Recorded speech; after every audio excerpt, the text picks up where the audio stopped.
Approximately 20 years ago, the focus in what's now the Hebraic roots community was finding your Jewish roots.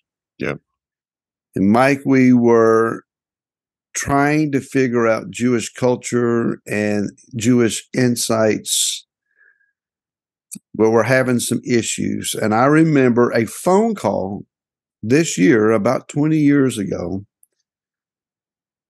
where Mike Clayton calls me up on the phone and makes a statement that still rings in my ears to this day.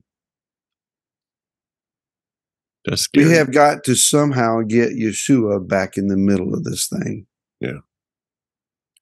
It was in those days that Joint to Hashem was being conceived and organized and birthed.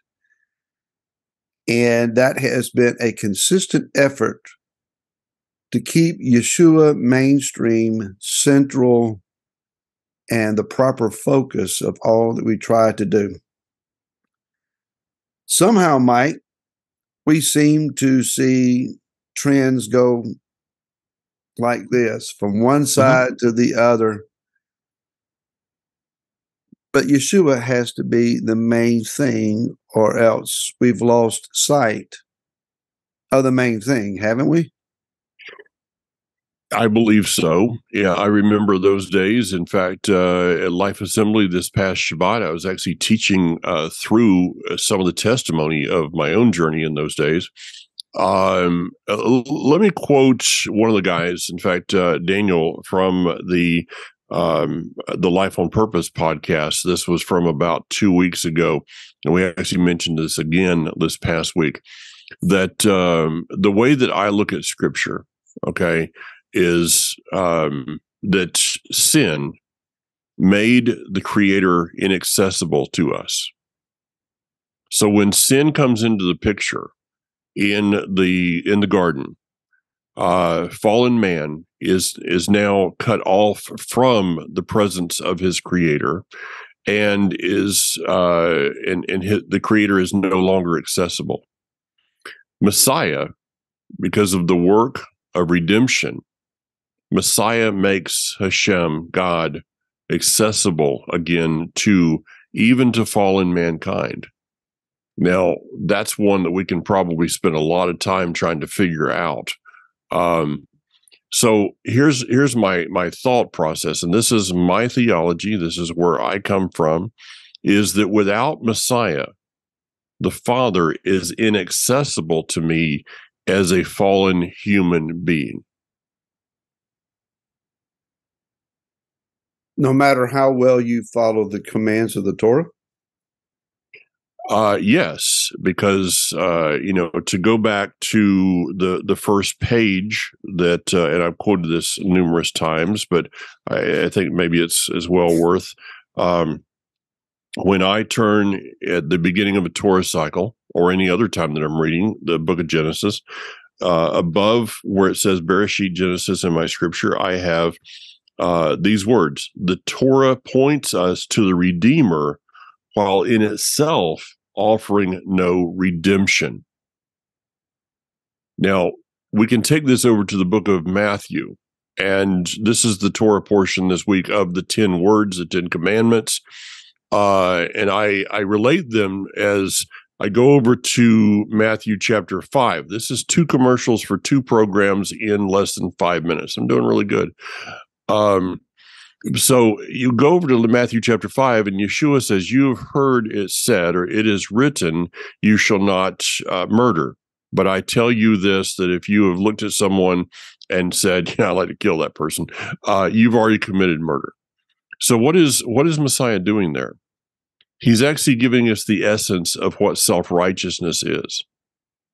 That if you want to bring your self-righteousness unto the Almighty and say, well, this is why I should be accessible. You should be accessible to me, is because of my self-righteousness.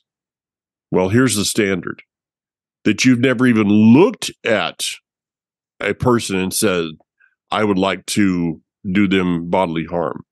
You've never looked at a ballpoint pen sitting on the desk and say, I'd like to steal that and take it home. That's the standard of self-righteousness. So I cannot get there. There's no way. But in Messiah, the Father is now accessible to me. And then I do the commandments, as John says, John chapter 14, verse 15, because if you love me, or because of your love for me, keep my commandments. Mm-hmm. Mm-hmm.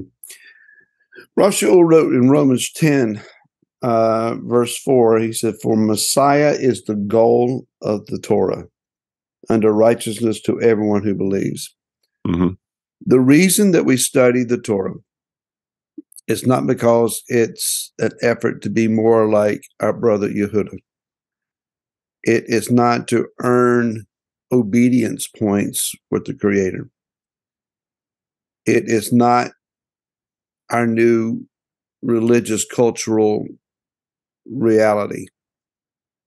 The reason that we study the Torah is because Yeshua, the Messiah, is revealed in its pages. Mm-hmm. He is in, as you mentioned, Bereshit or Genesis chapter 1. He is almost in every verse probably revealed by some revelation. He is the promised deliverer in chapter 3, and I'll leave verse 15. Mm-hmm. He is he's the rod of Moshe. He's the ark of Noah. He is revealed to us he's manna on the ground. He's water out of the rock. He's the rock that the water came out of. He's the cloud. He's the pillar of fire. I mean, he's the tabernacle. Yeah. He's everywhere if you're willing to see him. The goal of the Torah is to find the Messiah. Because as you said, in Messiah, we find our deliverance and our redemption and our return and restored access to the Father. I mentioned this in one of the 10-minute Torahs this week. Here's my first advertisement. Oh, there you go. It is understood from some of my studies that ancient man realized that the Creator was too high, too set apart to be accessed, as you said. And by Bereshit or Genesis 6, man had become so depraved that annihilation was the only answer. Yeah. So the further that man sinned, the further he distanced himself from the one who was extremely set apart. And they realized he's not going to dilute or water down his set apartness to be accessible to us. And we can't reach him. There was an understanding that Yah had delegated certain powers and authorities to the planetary bodies. Well, Genesis 1:14 does declare that these planetary bodies, sun, moon, and stars, that by them we determine months, weeks, years, and days. We have the calculations by their movements, but it's not as if these orbiting orbs out in space have any inherent power in and of themselves. It is their movements that Yah says they are my timepiece. Mm-hmm. I can tell you what time it is if you will watch. So man began to worship that which he thought held intermediary power. They were more accessible. Legends were created, myths were created, idols were formed. Their religions were stated. Their protocols to approach the sun and the moon were established. And man worshiped what was created rather than the Creator. Mm-hmm. That's man's problem. That's man's fallacy. When Yeshua shows up and is the living, breathing commands of Yah as the Torah scroll walking in human form, he says the kingdom's here. Mm-hmm. How in the world are we going to get into the kingdom? Our religion is all that we have. He gave to us the opportunity of restored relationship with the Father. What an incredible, incredible thing. Mm-hmm. Mike, if we only have the Torah, if we only have the prophets, but they do not bring us to Messiah. We hear about one that is promised. We hear about one that is coming. But if he never materializes, then is it not, as again, Rav Shaul said, if in this life only we have hope, we're of all men most miserable. What a frustrating end result without Yeshua. Our problem is at times to become so wrapped up in the intricacies of Torah study. And we should study the Torah. I'm not throwing up on that. I teach the Torah. But if we're so involved in the intricacies of the Torah that we miss Messiah, are we not in a frustrating process? Well, this is where Shaul would speak about the letter of the law. The letter kills, the law brings the Spirit brings life. This is not saying that the letter of the Torah is in any way done away with, because you cannot have the spirit of the Torah without the letter of the Torah.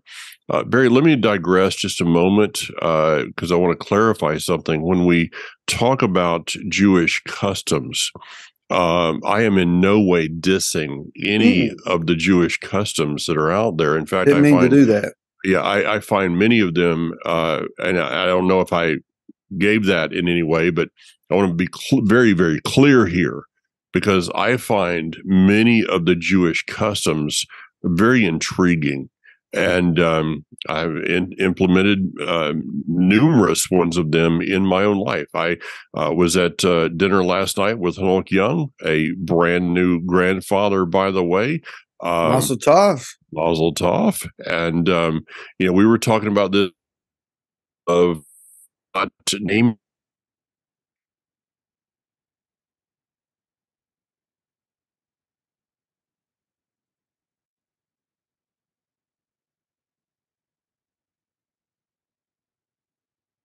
or bring forth the name of the girl until the first Torah reading after. You broke up, you froze up. He said you were talking about, and it froze up. So go back and recapture that. Okay. So we were talking about this concept of naming of a child. Okay. And so a baby boy the name is not declared until the Brit, the circumcision on the 8th day. The name of a girl is not declared until the first Torah reading that the father attends after the birth. Now, I think I told Hanok, and I said, I don't know where this, don't remember the conversation, but someone told me that this was based upon Proverbs 22:8, I believe this, train up a child in the way he should go, and the way he should go. And when he was old, he will not depart from it. That in those first few days of a baby's life, you are to pray over and study the child. And therefore, the bringing forth of a name for that child is a very serious thing. It's not, you don't name your child after your favorite movie star or smoothie recipe. It's something that is declaring the life purpose of the child. So I just want to be very, very clear about that I'm not in any way dissing any of the Jewish customs. That being said, it doesn't matter if it is the Torah, a Jewish custom, a messianic custom, whatever. If it is not bringing me closer to Messiah, then I need to either question my understanding regarding the Torah or my practice regarding the tradition. I think of a beautiful Jewish custom where the preparation day for Shabbat, they go through early afternoon, hours before the sun is going down. They're already in the process of finalizing, not just starting, but finalizing their preparations. And it is a mindset of we're running toward Shabbat. Yes. We're running to embrace it. We're not just sitting around and say, well, you know, the sun will go down, the two stars will appear, and we'll get there eventually. They're excitedly running toward Shabbat. The idea that you dress up to come to the Shabbat table. I've chided myself because there's been an occasion or so where I came, and especially in summertime, with shorts and a t-shirt on. And I realized, wait a minute. This is a set apart meal, Barry. You can do better than this. I'm not advocating you have to put on a suit and tie, but you can do better than this. Show some honor, have some respect. Don't come in from mowing the yard just before the sun goes down, come, uncleaned to the table. Then there needs to be more of a thought here. So again, their customs are their customs, and they're valuable to them, and they are special to them. And I will defend them. They have, we have much to glean and to learn. However, that said, Mike, me trying to become Jewish when I wasn't born or raised as a Jew, in order to believe that that would make me acceptable to my Creator, it's a frustrating experience because I don't have the cultural understanding. I don't have the language understanding. I don't have the training. It's not that I can't learn, and I have gleaned and learned. But for us, our place before our Creator is Yeshua. And learning who He is. Yeshua is Jewish. So gaining appreciation of Jewish culture and so forth is a valuable thing in that regard. Also to build relationship with our Jewish and Yehuda, family from the tribe of Yehuda. That's important. Anyway, trying to clear up the muddy water, maybe make it muddier. Let me insert something here, Barry, in that what I find is that many people have gone from denomination to denomination to denomination. Why does a person leave one denomination and go to another? It's because the revelation of that denomination has become stagnant.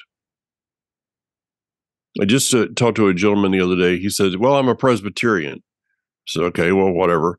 I didn't say that. I thought of it, but it's like, okay, it doesn't really mean much to me. But he said, because that suits my interpretation of the Bible better. Okay, well, whatever that means too. But he's now left the church. He doesn't go anymore. Why? Because the revelation that possibly was there, and I don't know a lot about Presbyterian history. That's before my time regarding, I know enough about it that I don't want to go there. There was a revelation. The Baptist movement, there was a revelation of Messiah. The Pentecostal, the Charismatic, there was a revelation. But denominations, when you put a title on it, open a bank account toward it, and build a memorial for it, you end up with a stagnant revelation. And so is it possible that people have come denomination after denomination after non-denomination in a quest for Messiah, having never truly heard the actual gospel of this book? They come into Jewish roots, Hebrew roots, Messianic, and are just given another form of practices, but still never actually being introduced to the true Messiah, because it is Messiah who gives us an ongoing revelation, not a changing revelation. His revelation does not change. But to use a term that's probably not the best one for today, but a progressive.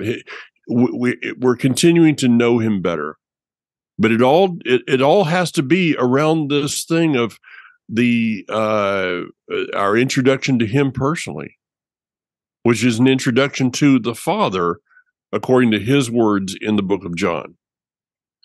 So it's a striving then for validity and legitimacy instead of seeking the heart and character of Yeshua. Yeah. It's I mean, it's kind of like trying to have a marriage without a wedding. There are people that do that today. In fact, it's very common for people to have it's not a marriage. It's two people living together without a covenant relationship that has been set. I've known many people that have done this through the years, but without, as people say, well, what's so special about that piece of paper? I'm not talking about a piece of paper. I'm not talking about a government license. I'm talking about a covenant ketubah, a document, a moment in time in which you make a covenant declaration to one another. I personally do not believe that two people living outside of a covenant relationship, though their outward appearance and their how can I say this nicely, and their practices may both be the same. The person that does not have that covenant ketubah moment in time declaration to each other, I do not believe will ever be able to achieve the levels of the relationship. I think I followed that. I was trying to say it really nicely. Well, I know you were digging for words there. Need a bigger shovel. Yeah. Softer ground. Needed a track hoe on that one. Yeah, I got you, Mike. I got you. So here, let me say it like this, Barry. So if we do not have that covenant declaration, as the book of Romans, if you confess with your mouth and believe in your inward being, without that moment in time, your practices and outward appearance may look like you have a relationship, but it's not a true relationship. Did that make a little bit better sense? I think you're sifting it, and we're getting finer Okay. on it. All right. There is you mentioned this to me the other day, Hebrews 1, where it says in verse 1 that Elohim, having of old spoken to many, in many portions and in many ways to the fathers by the prophets, has in these last days spoken to us by the Son. You mentioned the word stagnant a while ago. Stagnant is water that doesn't move. When water doesn't move, many have gone to a pond or something other than seeing the scum or the algae growing on the top, as opposed to water that has an entry and exit point. It may look like a pond, but if there's water going in and water going out, then the water is actually moving. It is living water. Mm-hmm. You don't want to drink out of a pond. You want, there's a different. When I was a kid, we had a pond that we would sneak down to and try to fish out of. There's right below it, there was a creek, a fresh creek. It was flowing. I would drink out of one, but not the other.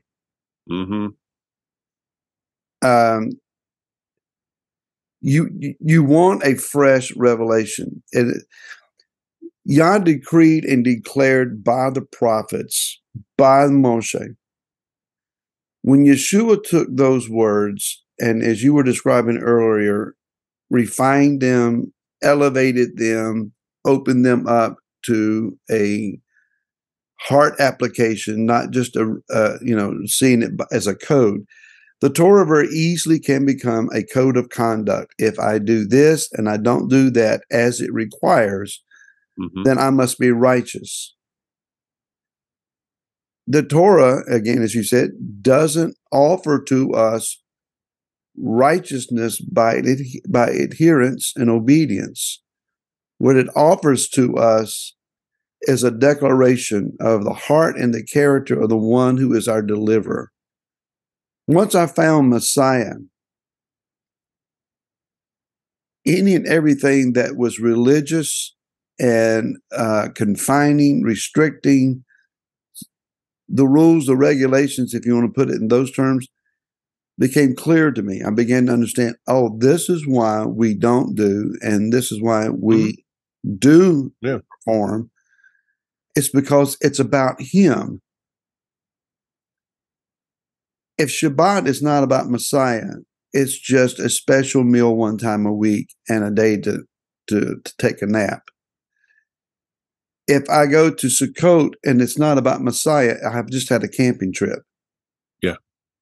If I put tzitzit on my garments and it's not about reminding me that I am a man in covenant with my Messiah, then as one woman accused me of wearing, what's that macrame you got on? So Messiah takes the pond of the Torah and creates an entry and outflow and causes it to become living water for us. Does that make sense? Yeah. We can become stagnant. Stagnation, I believe, is called religion. I've used this over and over again. Do not allow religion to stand in the way of your relationship with God. Religion is empty. It becomes rules. Rules without relationship equals rebellion. Many children, many youth, young adults that I talk to, they've been turned off because they did not see the relationship behind the rules. You want to raise a rebellious child? Just make it about rules, but never give them a hug. Never give them any type of proper intimacy, but just make it about rules. And you're setting them up for a life of rebellion. How do I know that? Because that's what I saw. You were raised in something totally different than I was, and most of the people that are out there were not raised like you. They're raised like me. We've talked about that many times. That it was about rules. It was you don't smoke, drink, chew, or go out with girls that do. But there was not a real relationship ongoing daily.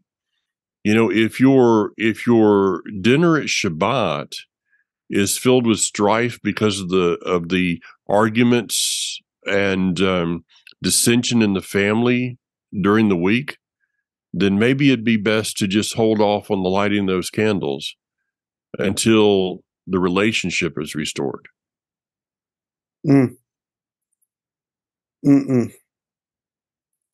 So you mentioned lighting candles. Well, I just don't believe you have to do all of that. We're just you don't have to.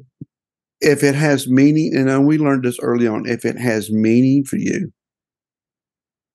if you're not doing it just to please someone else, well, I'm afraid that if I don't light the candles, somebody's going to criticize me. That's a wrong reason to light a candle.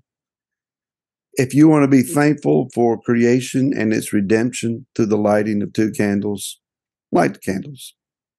If you want to wear a suit and tie to honor the elevation of that day, put on a suit and tie. That's great. Be sure that as you observe, that you do it with a pure heart. Somewhere around the same time that Yah was dealing with you about bringing Yeshua back in the middle of this thing, as you said, I was seeking his face and saying, Father, all of the things that I'm trying to do has led to nothing but frustration. We've had some insights, but we spent more time arguing, or not arguing, but being upset about where we thought we were lied to and what was kosher or not. Yeah. Are Skittles kosher? That was an ongoing debate, believe it or not. Oh, yeah. McDonald's Big Mac, was that kosher? Or the sesame seeds on the Big Mac kosher? Well, the truth is they may be kosher, but it's still not good for you. A carp is a clean fish as far as scales and fins goes, but nobody really wants to eat carp. No, because that's what gefilte fish is, which is like cat food. Yeah. Mike said it publicly. Okay. But what the Father was, food. I was seeking the Father and asking him why the frustration that I'm going through. You said not to recreate what I came out of. That's been my effort, but it's not working. And what I heard in response was, when I said, what did you mean by what you said to me? Not recreating what I came out of, a purity of heart. Yeah. He said, Barry, I can bless mechanics if they're done with a pure heart. Whatever you do. And it's not to say we can say, well, he knows my heart. Yeah. That's not an excuse. Yeah. We're talking about pure heart. A pure heart as defined here, not here. We could say purified heart. A heart of integrity and honesty. Yeah. So I didn't change my mechanics that much after that prayer, but what I have striven to do since that time, do it honestly. Yeah. If you're going to light a menorah, do it with integrity and honesty. If you're going to put on your tallit when you pray, it's not that you believe that you're heard louder and better because you have this garment on, but you understand the purpose of the garment and you put it on because of what it says to you, and you do it with a pure heart. If you're going to study the Torah portion and teach it, it's not because it's the expected routine and somebody will be upset if you don't. You do it because this is the word of Elohim to us today. There's significance in what it says to us today. Don't allow your observance to become stagnant and scum covered. Keep it moving. Keep it fresh. Yeah, it's kind of like that thought of the old adage of don't throw the baby out with the bathwater. Yeah, the best thing to do is clean the bathwater.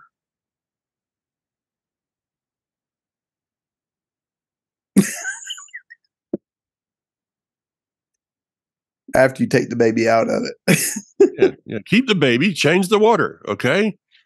So if you're having a hard time finding the person of Messiah in the water, then maybe you ought to clean some of the stuff out of the water. And I don't know. Some Mike-isms are better expressed than others. Folks, we appreciate you watching so much Foundations for Life. For those of you that won't be watching anymore, it's been nice knowing you. Well, the key to Foundations for Life, Mike, is this is an unrehearsed, unchoreographed conversation that is real between us. Yeah. And it is an attempt to be real, to be honest, and to hit home a bit. So, these are issues that you and I have struggled through over the years, come to some sense of balance, hopefully. And we just understand people people have issues, people struggle, and people need clarity. We're here to provide that. So thank you for watching Foundations for Life. Thank you for those that have been sharing on your social media. It's very much appreciated. And for those who leave comments, that's also very much appreciated. Especially the good comments we enjoy. Especially the good ones. Yeah. Yeah. And if you have questions, send them to Mike. He has all the answers. Email is br541@heehaw.com. That's br549.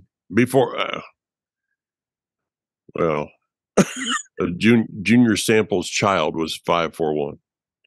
All right. Well,